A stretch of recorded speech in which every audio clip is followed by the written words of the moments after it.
Henry always gets up early in the morning to pull a very special train. This train is known as the Flying Kipper. The Flying Kipper is filled with fish that gets delivered from Tinmouth to the mainland. Whenever Henry is away to not pull the Kipper, James is the one to take it. However, Henry and James have both been sent away for repairs, leaving Sir Topham Hatt in quite the predicament.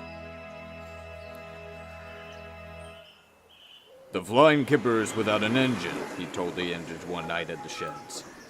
"I need someone to take the position. May I get any volunteers?" Thomas and Percy, mischievous in their ways, spoke up.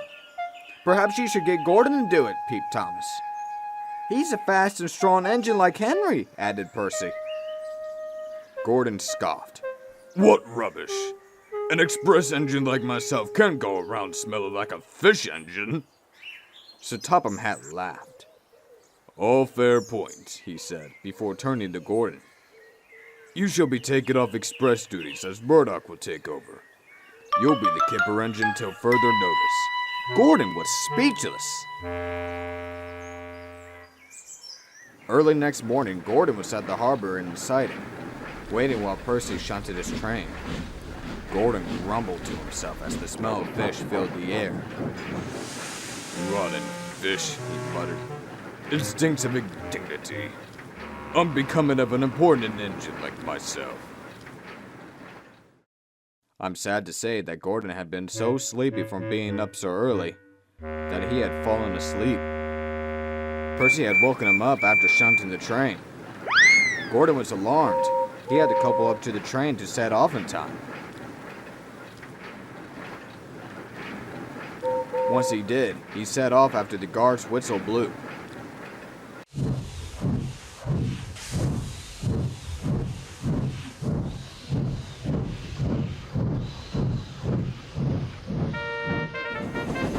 Gordon was running smoothly through the night.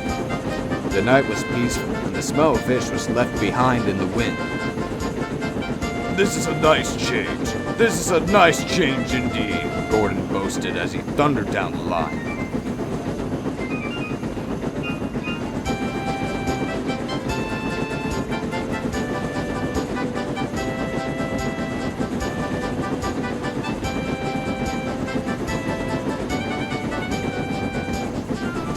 But that soon changed as he went on. He began to go slower and slower, puff by puff, until he had came to an absolute standstill. "What has happened to me?" asked Gordon. "You silly engine," called out his driver. "You were so busy dozing off and grumbling that you forgot to take on coal. Now we're stranded." And they were.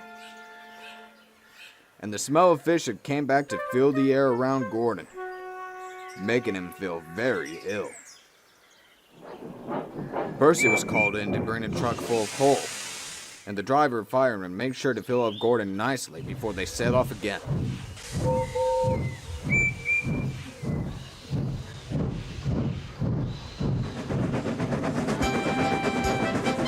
Luckily, they had made up for lost time, arriving at each station with the deliveries of fish.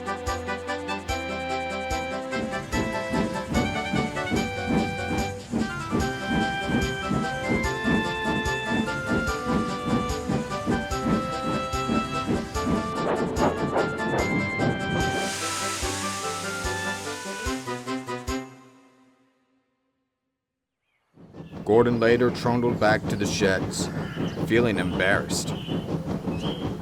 "I'm a silly engine indeed," he said to himself as he puffed slowly home.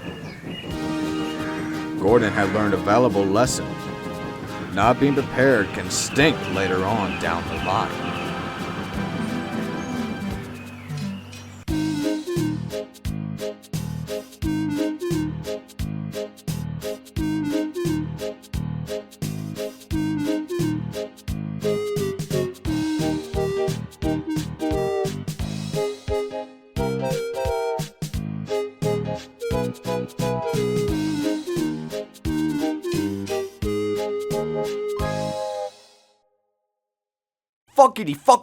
fuck you, Copper. Fuck you and your Child Protection Act.